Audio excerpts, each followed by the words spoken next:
Tottenham's January window transfer plans have been revealed.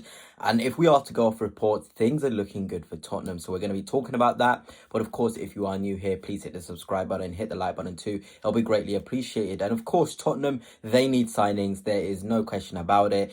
And well, it seems like Daniel Levy is finally ready to take, his hand out of his pocket and spend some money and help Ange out. So let's start back to front, sorry. And we're going to talk with defenders first. Apparently, Skriniar is on Tottenham's list for January. Talks have begun and he's ready to make a move to the Premier League. I mean, 20 million is the fee apparently being talked about. He's a nice little defender.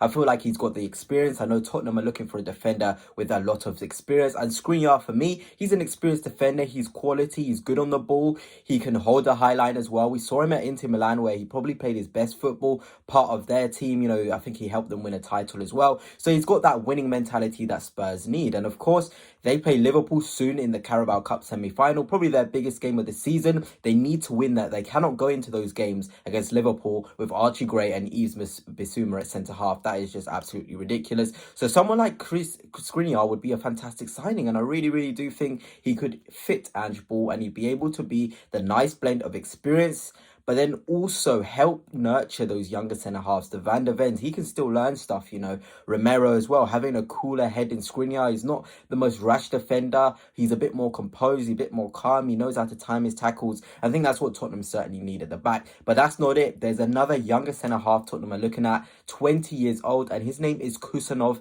and he plays for Lens. He's an absolute beast. This guy is rapid. I do not remember or even think of another defender who's as quick as this guy. I know Van der Ven as well is probably quicker than him. But again, for someone who can sort of hold a high line, he's the exact profile that Tottenham Hotspur would be looking at.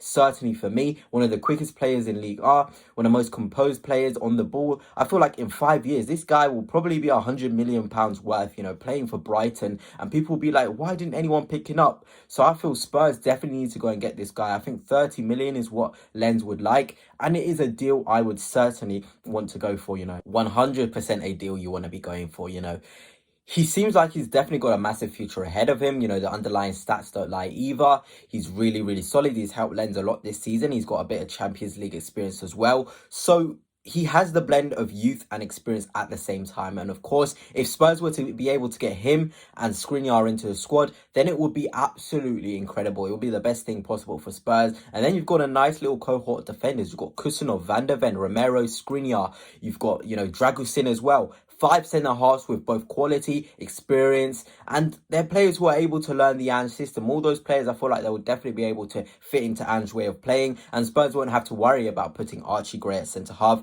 and he can spend more of his days in midfield where we can see the best of him, because Archie Gray is a quality footballer, but he quite simply isn't a centre-half. Spurs need to get this Kusanov guy, get Skriniar as well. Levy, get the money out your pocket and spend, because Spurs certainly need it. But let us now move on to the next player.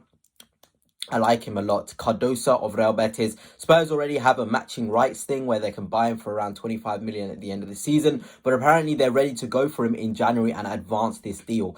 Pep Guardiola and Manchester City are also interested in him. So that just goes to show how much of a good player he is. If Pep Guardiola's City are interested in signing you, you've got a lot about you. I know also Edison is another midfielder, defensive midfielder Spurs are looking at. But Cardosa seems to be the player for a lot of a cheaper deal with a bit of experience of playing for Real Betis. He seems the guy for the job, and I think he can hold his own. He's quite good. He reads the game really well. He's got a bit of driving on the ball with him as well, but he's also very good on the ball. I feel like Spurs definitely need those deep line playmakers, players who are able to spray passes. They're not playing the assist per se, but playing the pre-assist, being able to dictate the play.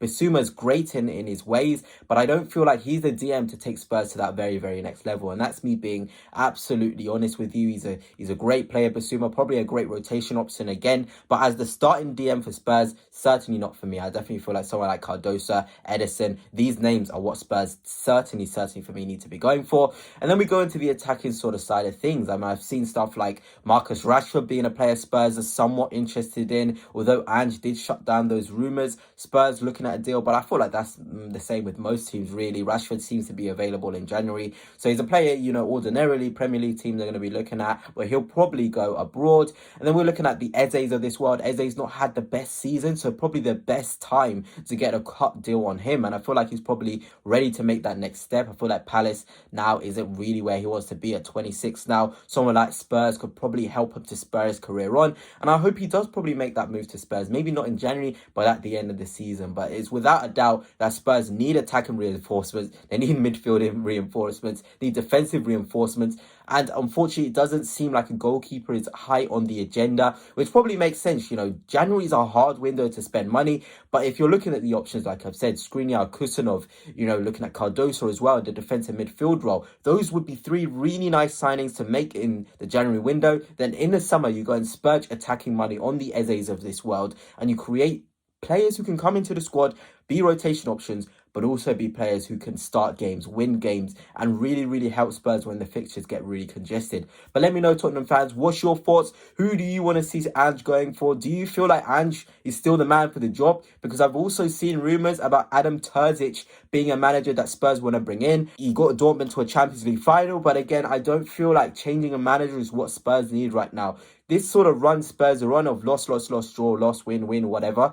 They need to stick with Ange. It reminds me of Arteta in lockdown, where we as Arsenal fans, we were losing, but we stuck with Mikel Arteta. So Spurs fans, I would definitely say stick with Ange, because his philosophy, his way he's playing football is very, very intriguing, and I feel like they can go many, many levels with him.